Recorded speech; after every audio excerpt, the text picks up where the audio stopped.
భక్తి జీవితం గురించి ఈ ఉదయం మీతో కొన్ని విషయాలు మాట్లాడాలని నేను ప్రభు చేత ప్రేరేపించబడిన వాడిని ఈ వాక్యాన్ని మీకు అందించడానికి నేను ఇష్టపడుతున్నాను. Religiousness are the devotion both are same. Devotion and religious ఈ రెండు కూడా ఏకతాటిపై నడుస్తున్న ఈరోజు భారతదేశాన్ని శాసిస్తున్న ప్రధానమైన కోణాల్లో మనం చూస్తే భక్తి జీవితం మన భారతదేశానికి చాలా రకాలైన మతతత్వాలు, రిలీజియస్ థింగ్స్ మనకు ఉన్నాయి. హిందూయిజం అవ్వచ్చు, క్రిస్టియానిటీ అవ్వచ్చు, జుడాయిజం అవ్వచ్చు, జైనిజం అవ్వచ్చు, ముస్లిం అవ్వచ్చు, what ever the religious that we have.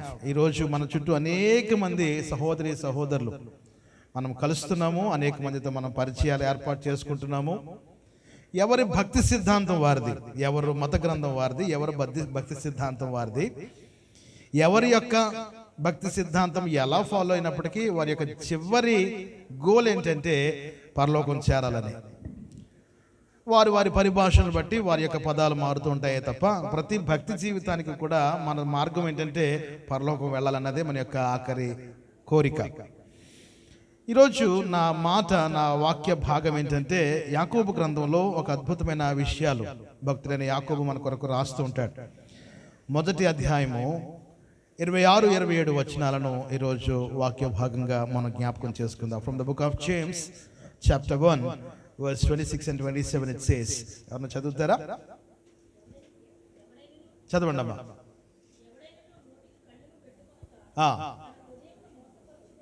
Yes yes yes తండ్రి అనే దేవుని ఎదుట పవిత్రమును నిష్కలంకమునైన భక్తి ఏదనగా దిక్కులేని పిల్లలను విధవరాండ్లను వారి ఇబ్బందిలో పరామర్శించుటయు ఇహలోక మాలిన్యము తన కంటకుండా తన్ను తాను కాపాడుకొనుటయు. నా సహోదరులారా, చాలమ్మా, ఈ 4 విషయాలు చాలు. మీరు చదువుకున్న 2 వచనాల్లో యాకోబు గ్రంథం మొదటి అధ్యాయం 26-27 వచనాల్లో భక్తి జీవితం గురించి భక్తులైన యాకోబు చాలా స్పష్టంగా మనకు అర్థమయ్యే విధంగా, మనం చాలా సంతోషించవలసిన విషయం ఏంటో తెలుసా?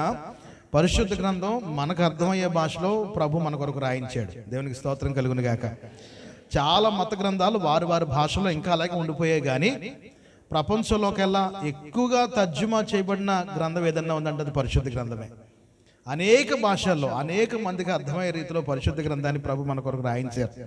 ఇదే వాక్యాన్ని ఈరోజు మనం నేర్చుకుంటున్నాము. యాకోబు గ్రంథం ద్వారా ప్రభు మనతో మాట్లాడుతున్నాడు. నిజమైన భక్తి అంటే ఖచ్చితంగా అబద్ధమైన భక్తి కూడా భూమి మీద ఉండాలి.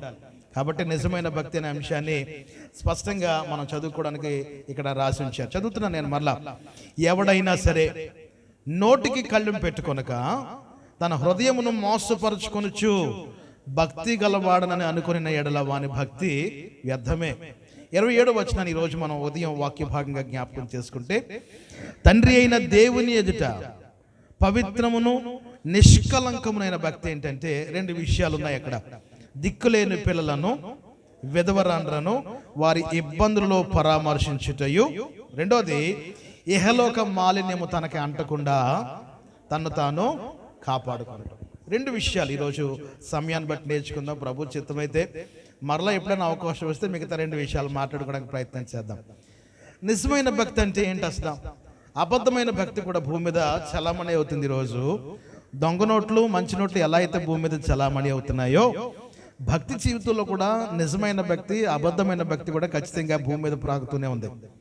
ఈ ఉదయం మనం నేర్చుకోవాల్సిన విషయం ఏంటంటే నిజమైన భక్తి జీవితాన్ని మనం కలిగి ఉంటాం. నేను ఎలా డిఫైన్ చేసుకున్నాను? What is men by devotion? యాక్చువల్గా రిలీజియస్నెస్ అంటే ఏంటి, అసలు భక్తి జీవితం అంటే ఏంటి అనే మాట ఆలోచన చేస్తే నేను ఇలా రాసుకున్నాను. అపవిత్రమైన వాటిని, పనికిరాని వాటిని విడిచిపెట్టి ప్రభువుని అంటిపెట్టుకున్నవి నిజమైన భక్తి. అపవిత్రమైన వాటిని, పనికిరాని వాటిని మనం విడిచిపెట్టి ప్రభువుని అంటిపెట్టుకుని ఉండడం, ఇదే నిజమైన భక్తి.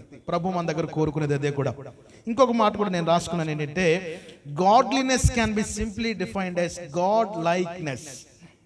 గాడ్లీనెస్ లేక భక్తి తత్వం, పలానా వ్యక్తిలో చాలా భక్తి పరుడండాడు, లేకపోతే ఆమె చాలా భక్తి కలదండి అని మనం చెప్పుకోవాలి అంటే మన భక్తిని బట్టి ఎవరు మనల్ని మెచ్చుకోవాలంటే మొదట దేవుడు మనల్ని మెచ్చుకోవాలి. మన భక్తి జీవితాన్ని బట్టి ప్రభు మనల్ని మెచ్చుకునే విధంగా మన జీవితాల్లో కొనసాగుతూ ఉంటే అది నిజమైన భక్తిగా పరిగణించబడుతూ ఉంటుంది. అంతే తప్ప ఏదో తెల్ల చొక్క వేసుకున్నంత మాత్రాన, సారీ ఇంకెవరైనా వేసుకుంటే ఐ డోంట్ మైండ్, నేను అలా ఉద్దేశించి చెప్పట్లేదు.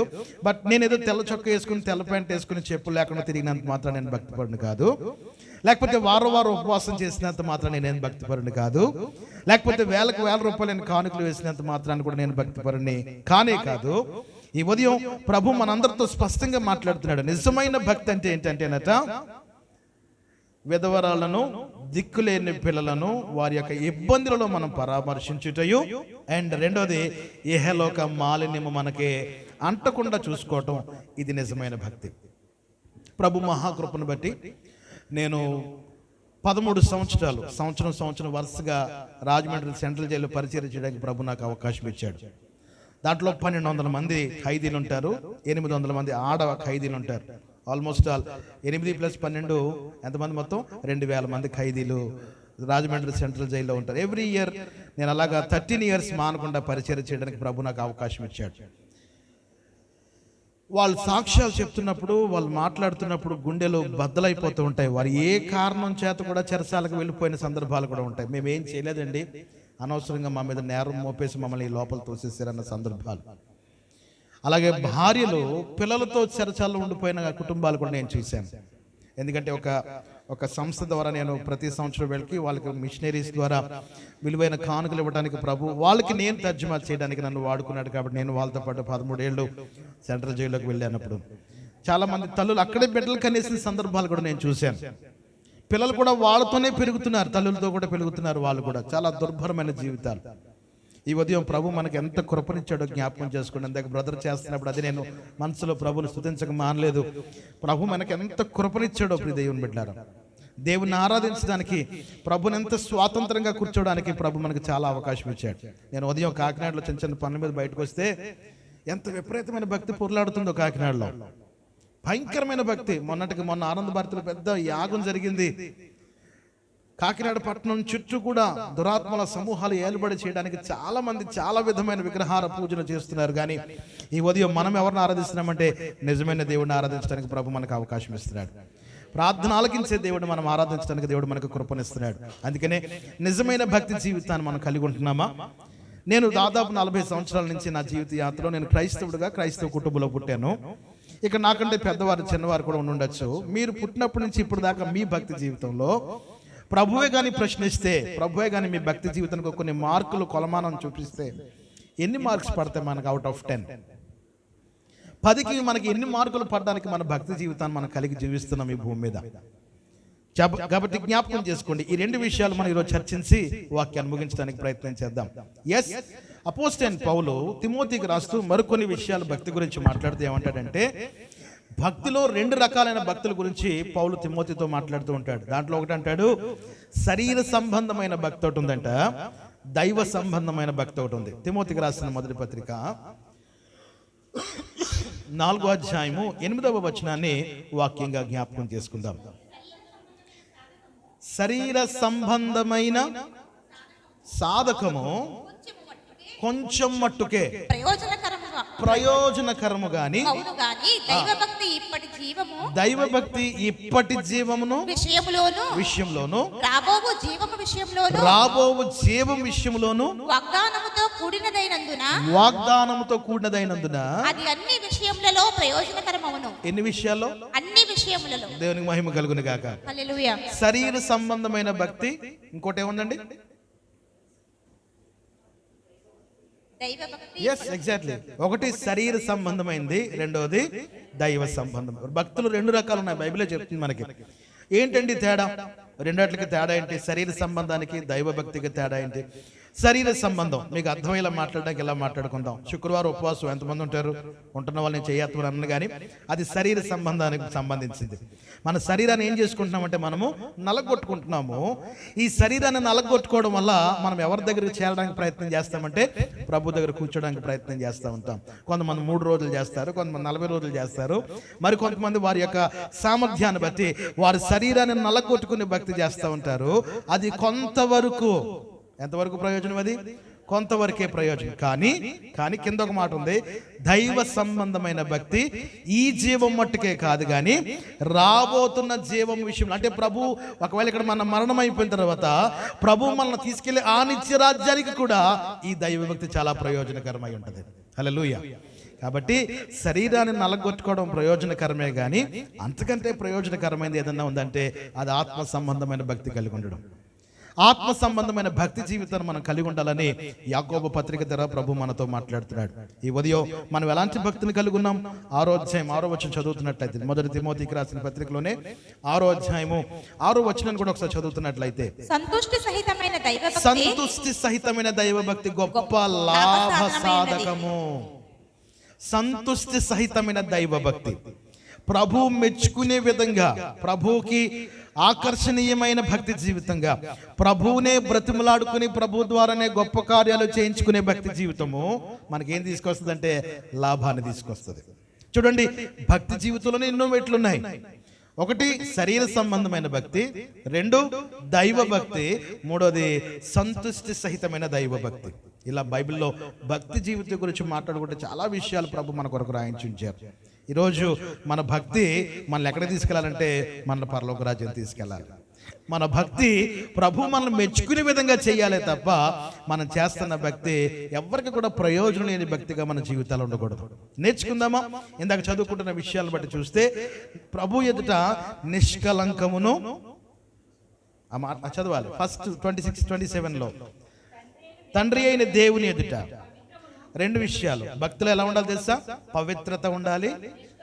అందరూ చెప్పాలి 2 పదాలు ఒకసారి. పవిత్రత కలిగి ఉండాలి, నిష్కలంకం. మళ్ళీ చెప్తాము, పవిత్రత, నిష్కలంకం. ఈ రెండు కూడా ఖచ్చితంగా మన భక్తి జీవితంలో కలిగి ఉండాలి.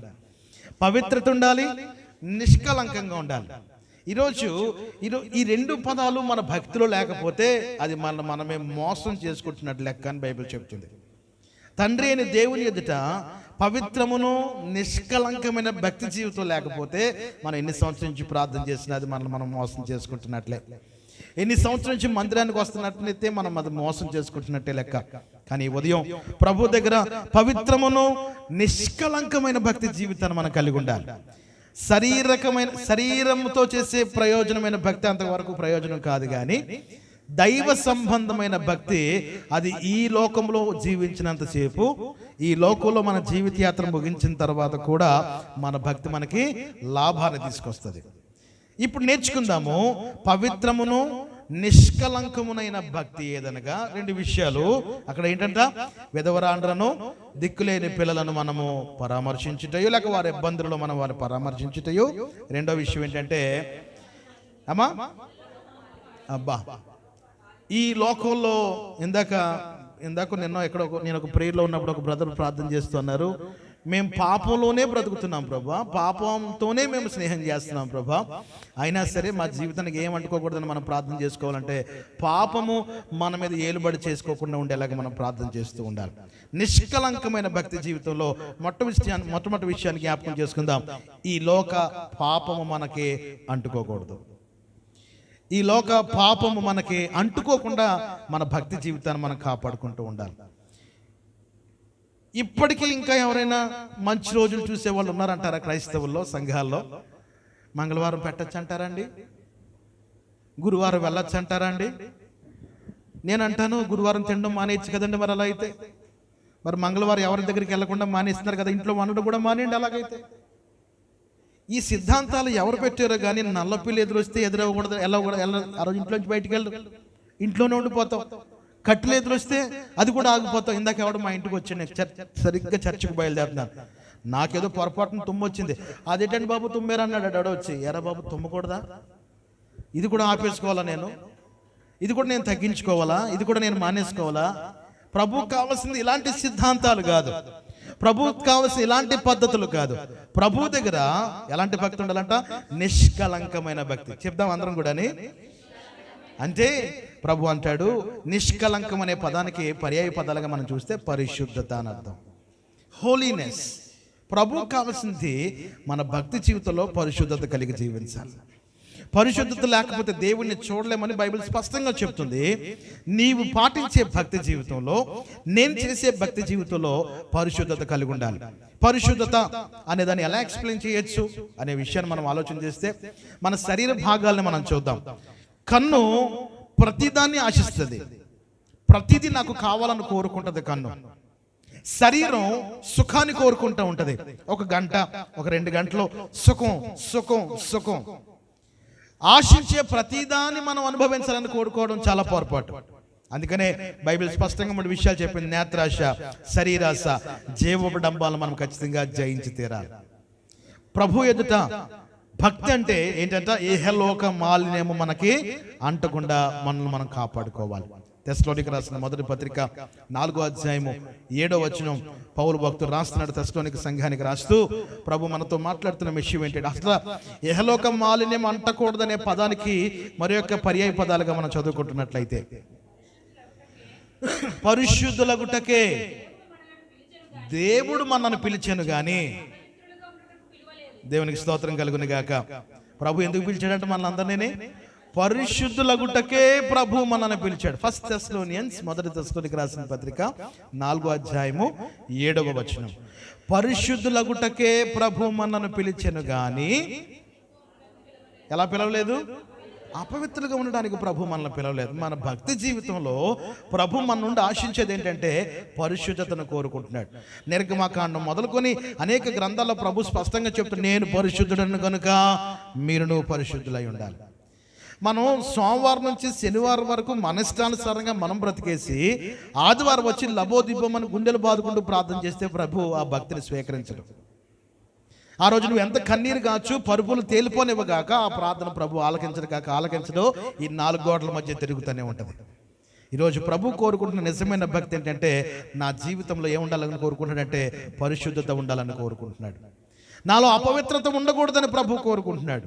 నాలో ఏ పాపపు డాగులు ఉండకూడదని ప్రభు కోరుకుంటున్నాడు. నాలో ఏ అపరిశుద్ధత ఉండకూడదని నేను ప్రభు మనల్ని కోరుకుంటున్నాడు. ఇది ప్రభు ఎదుట నిష్కలంకమైన భక్తి. నిష్కలంకమైన భక్తులు ఏముండకూడదంటే అపరిశుద్ధత ఉండకూడదు. నిష్కలంకమైన భక్తిలో ఏ పాపానికి మనం తావివ్వకుండా మన జీవితాలను కాపాడుకుంటూ ఉండాలి. అందుకనే ప్రభు మనల్ని ఎందుకు పిలిచాడట? మీరు పరిశుద్ధులుగా ఉండుటకే నేను మిమ్మల్ని పిలిచాను తప్ప మీరు అపవిత్రులుగా ఉండాలనేది నా యొక్క సిద్ధాంతం కాదని ప్రభు స్పష్టంగా చెప్తున్నాడు. ఈరోజు రేపు నేను ఒక రోజు నా ప్రాణం పోతుంది. నా ప్రాణం పోయిన తర్వాత ప్రభు నన్ను ఖచ్చితంగా నేను చేసిన భక్తి జీవితానికి ఒక కొలత కొలుస్తాడు. మీరు చేసిన భక్తి జీవితానికి ప్రభు మీకు కూడా ఒక కొలత నియమిస్తాడు. ఆ కొలతను బట్టే నన్ను కూడా ప్రభు మెచ్చుకోవడానికి ప్రయత్నం చేస్తూ ఉంటాడు. బలా నమ్మకమైన మంచి దాసుడా అనే బిరుదు నా కుటుంబానికి నాకు రావాలంటే నా భక్తిని ఈ లోకంలో నేను ఏమంటుకోకుండా కాపాడుకోవాలంటే ఈ లోక మాలిన్యం అంటుకోకుండా నన్ను కాపాడుకుంటూ ఉండాలి. ఇంకా కొన్ని వచనాలు మనం చదువుకుంటున్నట్లయితే అపోస్తలుడైన పౌలు కొరింథీ సంఘానికి రాస్తూ అంటాడు, మీ శరీరములో దేవుని ఆలయమై ఉన్నాయని మీరెరుగరా. మీ శరీరములు చదువుతారా? మొదటి కొరింథీయులకు రాసిన పత్రిక 3వ అధ్యాయము 16-17 వచనం. మీరు దేవుని ఆలయమై ఉన్నారనియు దేవుని ఆత్మ మీలో నివసించుచున్నదనియు మీరు ఎరుగరా. ఎవడైనా దేవుని ఆలయమును పాడు చేసిన దేవుడు వానిని పాడు చేయును. రైట్. సో ఇప్పుడు మనం చెప్పుకోవాలి, నేను ఎవరి ఆలయమై ఉన్నానంటే నేను దేవుని ఆలయమై ఉన్నాను. అందరూ చెప్పొచ్చు ఈ మాట, వి ఆర్ హిస్ టెంపుల్. మనము దేవుని యొక్క ఆలయమై ఉన్నాం. గట్టిగా చెప్తాం అందరూ ఒకసారి, మనము. కాబట్టి ఈ ఆలయాన్ని దేనితో నింపుకోవాలంటే దేవునితో నింపుకోవాలి. ఎవరితో నింపుకోవాలి? వినాలి గట్టిగా చెప్పాలి నా వెనకాల. దేవునితో నింపుకోవాలి. కాబట్టి ఈ ఆలయాన్ని దేవునితో నింపుకోకపోతే మత్తయి సువార్త నుంచి కానీ సువార్తల భాగం నుంచి ఒక విషయాన్ని మీకు జస్ట్ చెప్పి ముగిస్తాను. ఒకసారి ఒక దురాత్మను పోగొట్టిన తర్వాత అది బయటికి వెళ్ళి తిరిగి ఏమనుకుందంటది, నేను విడిచి వచ్చిన ఇల్లు ఎలా ఉందో ఒకసారి చూసి వస్తాను, నేను వదిలేసిన గృహం ఎలా ఉందో చూసి వస్తానని అది వస్తూ దానికంటే చెడ్డమైన మడి 7 దురాత్మను తీసుకొచ్చి ఆ ఇల్లు ఎలా ఉందట, శుభ్రంగా. అంటే దేనితో నింపబడలేదంట ఆ గృహం? దేవునితో నింపబడలేదు. మన హృదయం దేనితో నింపబడాలి తెలుసా? దేవునితో నింపబడాలి. దేవుని వాక్యం చేత నింపబడాలి, ప్రార్థన చేత నింపబడాలి, విశ్వాసం చేత నింపబడాలి. పరిశుద్ధత చేత నింపబడాలి. ఇది నింపబడకపోతే ఎవడైనను, ఆ మాట చదువుతున్నట్లయితే, మీరు దేవుని ఆలయమై ఉన్నారనియు దేవుని ఆత్మ మీలో నివసించుచున్నదనియు మీరు ఎరుగరా? ఎవడైనను దేవుని ఆలయమును పాడు చేసిన యెడల దేవుడు వానిని. కాబట్టి జాగ్రత్త, మీ హృదయం అనే ఆలయాన్ని దేంతో నింపుతున్నారు? మీ హృదయంలో పరిశుద్ధత ఉందా? మీ హృదయంలో పాపానికి అవకాశం లేకుండా మీరు జీవించగలుగుతున్నారా? యోసేపు వలె 39వ అధ్యాయం 9వ వచనం ప్రకారం చెప్పినట్లుగా ఆదికాండంలో ఏమంటాడు? ఇంత ఘోరమైన పాపం చేయడానికి నేను ఎలా ఒప్పుకుంటాను అనుకుంటున్నావు? నువ్వు రమ్మన్నావు సరే, నీతో పాపం చేయమన్నావు సరే, నీ వెల్కమింగ్ చాలా బాగుంది, నేను కాదనట్లా. బట్ నేను ఎవరికి భయపడదు తెలుసా? నా దేవునికి నేను లెక్క అప్పచెప్పాలి. నా దేవుని దగ్గర నేను నిలబడాలి, నేను నిర్దోషిగా నిలబడాలి, నా భక్తిలో నిష్కలంకత ప్రభువు చూడాలి. కాబట్టి దయచేసి నీతో రమ్మడానికి నన్ను ఎప్పుడు కూడా ప్రోత్సహించద్దని పొతిఫరు భార్యతో చాలా కరాఖండిగా మాట్లాడాడు. ఈరోజు మానవుడు పాపం చేయడానికి త్రోవలు వెతుక్కుంటున్నాడు. ఈరోజు చాలా మంది జీవితాలు త్రోవలు వెతుక్కుంటున్నాడు. హౌ టు కమ్, ఎలాగ పాపం చేయాలి, ఎలాగ తప్పించుకోవాలి, ఎలాగని పాపం ఎలా చేయాలా అని చాలా విపరీతమైన ఆలోచన చేస్తున్నాడు.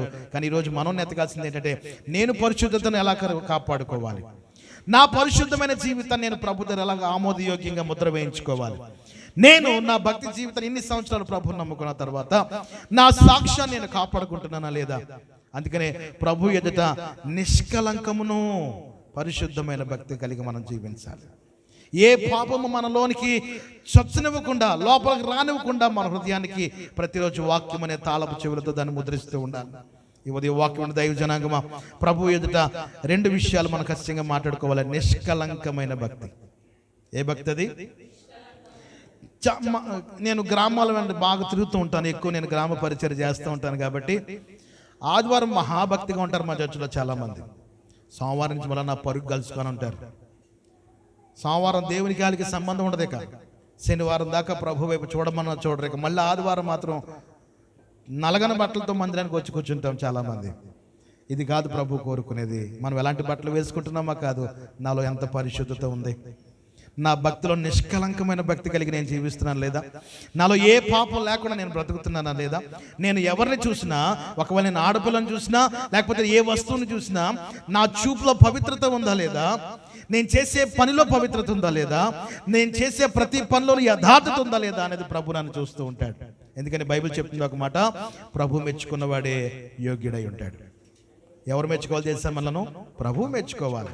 నన్ను మెచ్చుకున్నాను, యోబు గారు మెచ్చుకున్నా పర్వాలేదు, మీరు మెచ్చుకోకపోయినా పర్వాలేదు, ప్రభు నాకు ఇచ్చిన పనిని నేను నమ్మకంగా చేస్తున్నానా లేదు, ప్రభు నన్ను చూసి ఆయన నన్ను మెచ్చుకోవాలి.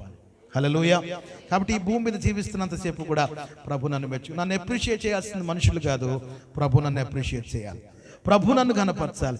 ప్రభువా ఇదిగో నీ పని నేను చేసి ముగించాను. ప్రభు యేసుక్రీస్తు వారు మరణం పొందుతూ చివరిగా తన తండ్రితో మాట్లాడుతూ, చేయుటకు నీవు నాకు అప్పగించిన పనిని నేను చేసి ముగించి తిని, నాకు అప్పగించిన పని నేను ముగించాను.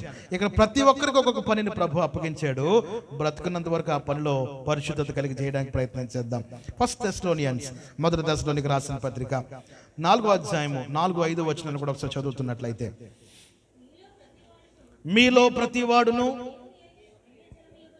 దేవునిని ఎరుగని అన్య జనముల వలె కామాభిలాషయందు పరిశుద్ధత యందును ఘనత యందును తన ఘటమును ఎట్లు కాపాడుకొనవలెనో, మన శరీరములను ఎట్లు కాపాడుకొనవలెనో అది ఎరిగి ఉండుటయే దేవుని చిత్తము. దేవునికి స్తోత్రం కలుగును గాక.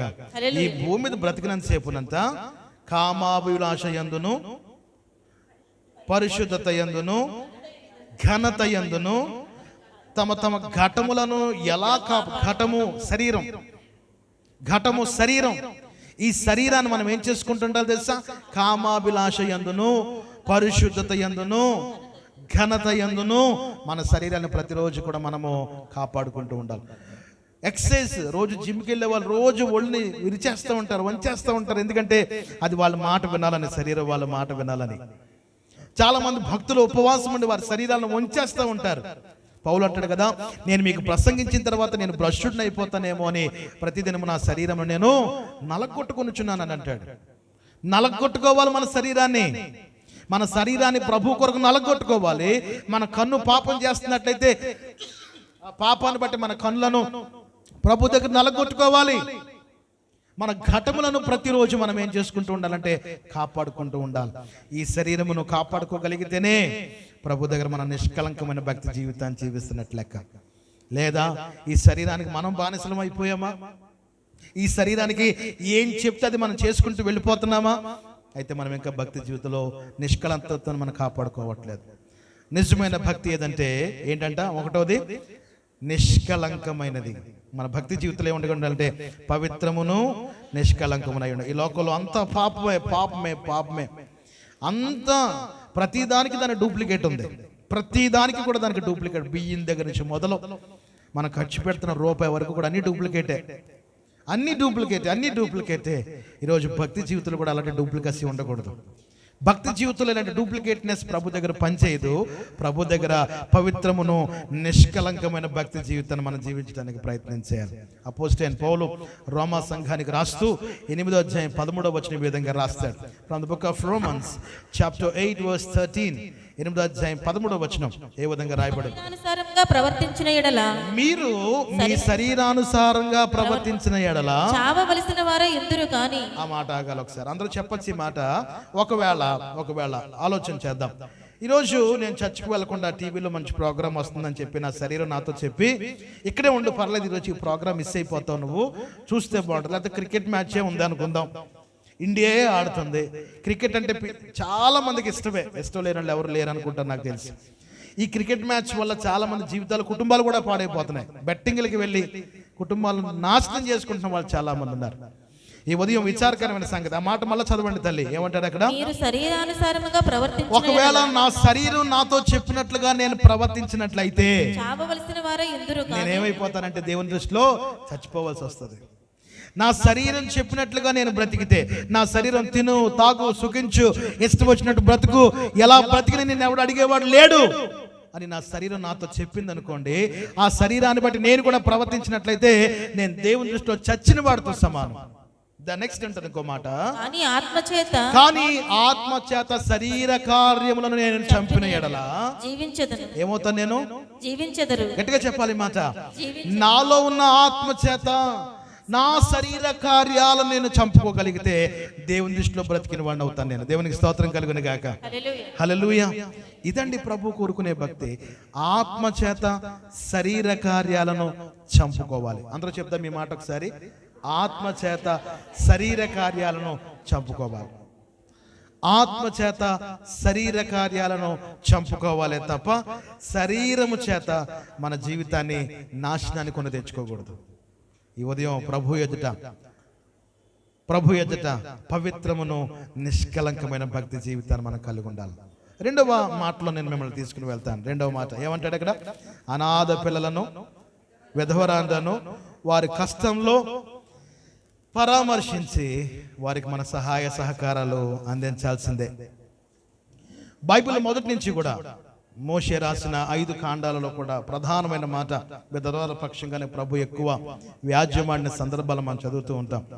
దేవుడు మన భక్తి జీవితంలో చూడగోరవలసిన రెండవ విషయం ఏంటంటే దిక్కులేని వాళ్ళని, అవసరతలో ఉన్న వాళ్ళని మనం వెళ్ళి పరామర్శించి వారికి చేతనైన సహాయం మన ద్వారా వారికి అందించడం. ఎలా కనుక్కోవాలన్నది మనకు బాగా తెలుసు. మన తోటి సహోదరులే చాలా కష్టాల్లో ఉంటారు, ఇబ్బందులు ఉంటారు, అవసరతలో ఉంటారు. ప్రభు మనల్ని ప్రేరేపించినట్టు వాళ్ళ దగ్గరికి వెళ్ళి ప్రార్థన చేసి చేతులు ఎంతో కొంత పెట్టి మన వారి గురించి ప్రభు దగ్గర మొరపెట్టడమే. ఇది ప్రభు దగ్గర మన దగ్గర నుంచి కోరుకున్న నిష్కలంకమైన భక్తి జీవితంలో రెండవ భాగం. ఏంటంటే అది చదువుదామా? నిర్గమకాండం నుంచి మనం మొదలు పెట్టుకుంటూ వస్తే ప్రభు మన భక్తిలో చూడగోరిన రెండవ విలువైన మాట ఏంటంటే పవిత్రమును నిష్కలంకమైన భక్తి జీవితంతో పాటు విధవరాలను, దిక్కులేని వాళ్ళను మనము బాగు చేయటానికి, వారికి చేయూతను అందించడానికి మన వంతు ప్రయత్నం మనం చేస్తూ ఉండాలి. 22వ అధ్యాయం 22వ వచనం, నిర్గమకాండం 22వ అధ్యాయం 22వ వచనం. From the book of Exodus. విధవరాలినైనను దిక్కులేని పిల్లలనైనను బాధ పెట్టకూడదు. విధవరాలినైనను దిక్కులేని పిల్లలనైనను మనము బాధ పెట్టకూడదు. చాలండి. ప్రభు ఒక అద్భుతమైన శాసనం అంటాను, ఆజ్ఞ అంటాను, మనందరం పాటించవలసిన మాట. విధవరాండ్రనైనను దిక్కులేని పిల్లలనైనను మనం ఏం చేయకూడదట? జాగ్రత్త. ఒకవేళ పొరపాటున వాళ్ళు నన్ను గురించి నిన్ను గురించి మొరపెడితే దేవుని దృష్టికి వెళ్తే అది ఇంకా మహాప్రమాదం.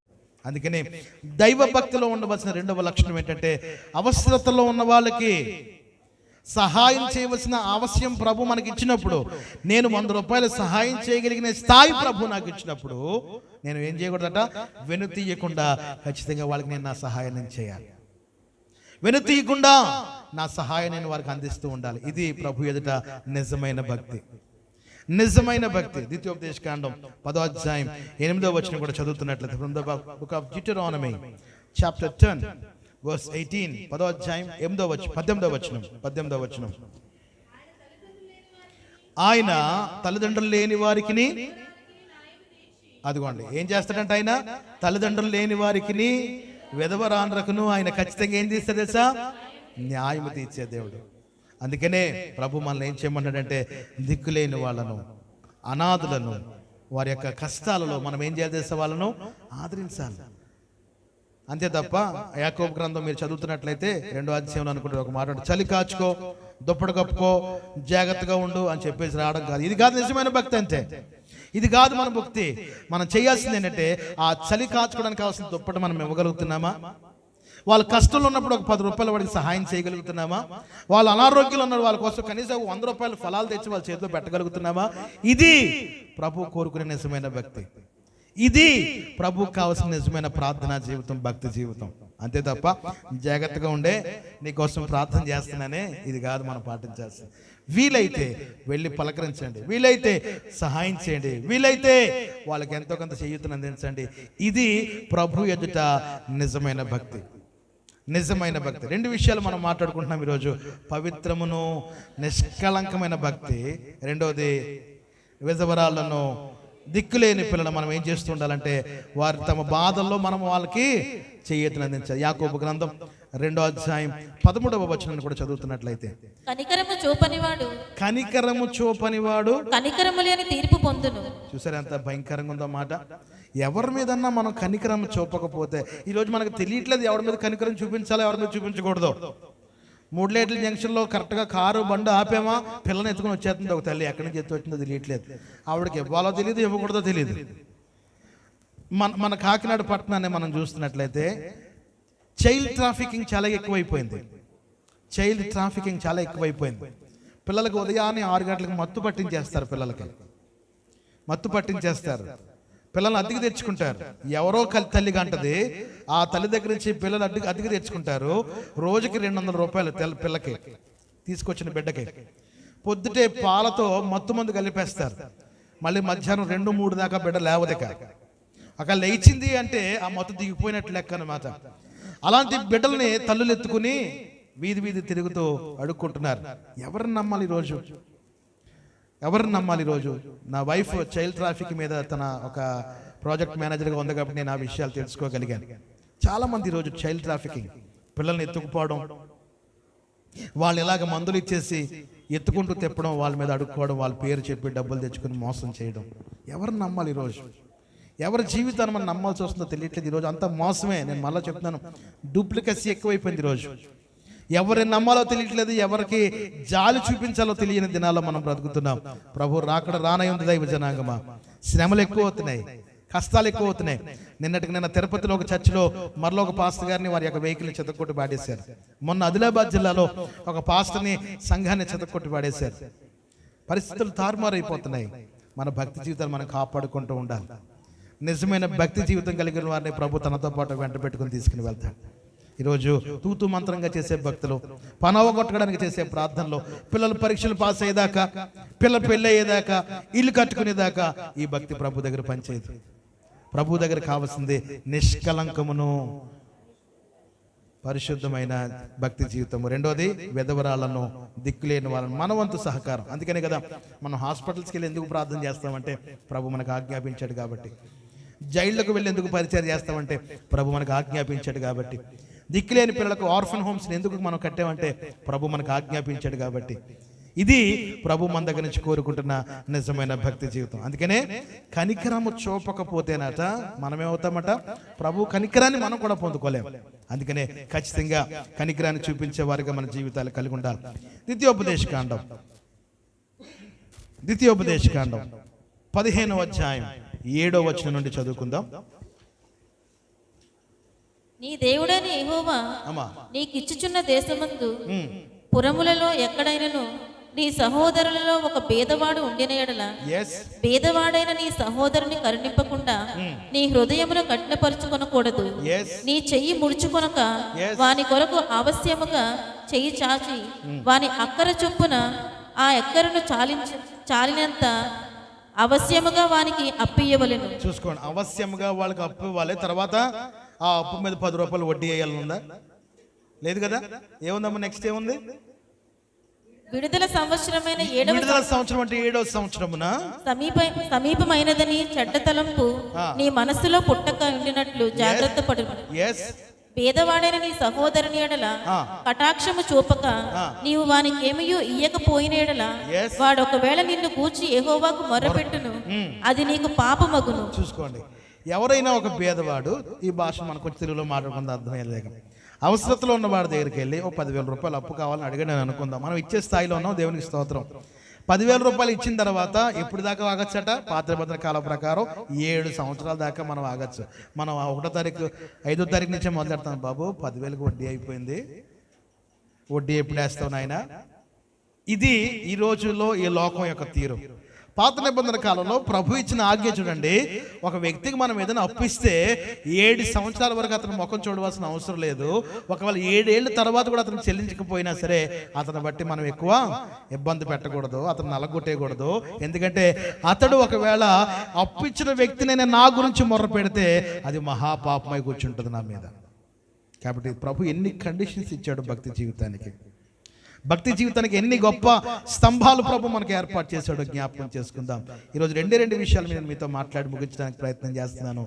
నిష్కలంకముగా ఉండాలి మన భక్తి, పరిశుద్ధంగా ఉండాలి మన భక్తి. ఇంకో మాట ఏమనుకున్నామంటే, దిక్కులేని వాళ్ళని విధవరాండ్రను వారి యొక్క కష్టంలో మనం ఏం చేస్తుండాలంటే వాళ్ళని పరామర్శించి అవకాశం ఉన్నట్లయితే వాళ్ళకి ఎంతో కొంత ఇవ్వడానికి మనం ప్రయత్నం చేస్తూ ఉండాలి. ఇంకొక చిన్న మొక్క చెప్పి ఇంకొక విషయం నేను చెప్పి వాక్యాన్ని ముగిస్తాను. 3వ భక్తి ఒకటి ఉంది, ఏంటంటే వ్యర్థమైన భక్తి. ఏంటా భక్తి? శరీర సంబంధమైన భక్తి అనుకున్నాం, అది కొంతవరకే ప్రయోజనం అనుకున్నాం. దైవ భక్తి, అది ఈ లోకంలోనూ మన మరణం తర్వాత కూడా మన భక్తి అక్కడ ఉపయోగపడుతుందని నేర్చుకున్నాం. అసలు నిజమైన భక్తి అంటే ఏంటంటే కూడా నేర్చుకున్నాము. పరిశుద్ధమును నిష్కలంకంగా ఉండాలని, అండ్ దిక్కులేని వాళ్ళకి, అనాథులకు మనం సహాయం అందించాలని. ఇంకా 3వ విషయం ఏంటంటే వ్యర్థమైన భక్తి, విచ్ ఈస్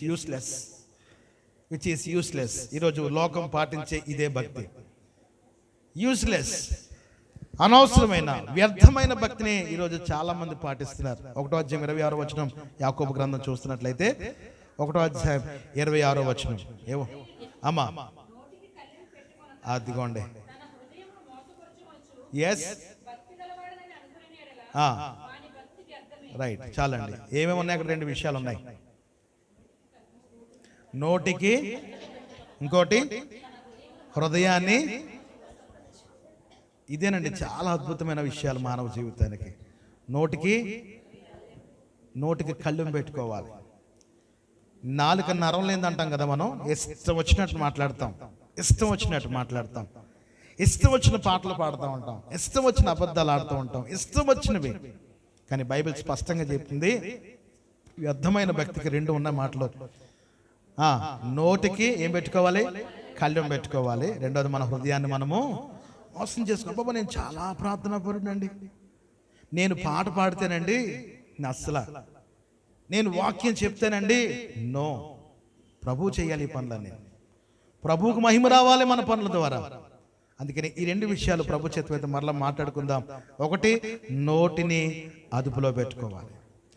సామెతల గ్రంథంలో ఉంటుంది కదా, ఒకడు జ్ఞాని అని అనిపించుకోవడానికి తన నోరుని కాచుకుంటే చాలు, వాడు ఏమని పిలిపించబడతాడంటే జ్ఞాని అని పిలిపించబడతాడు. కొంతమంది నోరు అదుపు ఉండదు, ఏది పడితే అది మాట్లాడేస్తాం, ఏది పడితే అది చెప్పేస్తాం. నేను విన్నానండి అని చెప్పింది మనం ఎలా చెప్తామంటే నేను దగ్గరున్నానండి అని చెప్పి మాట్లాడతాం.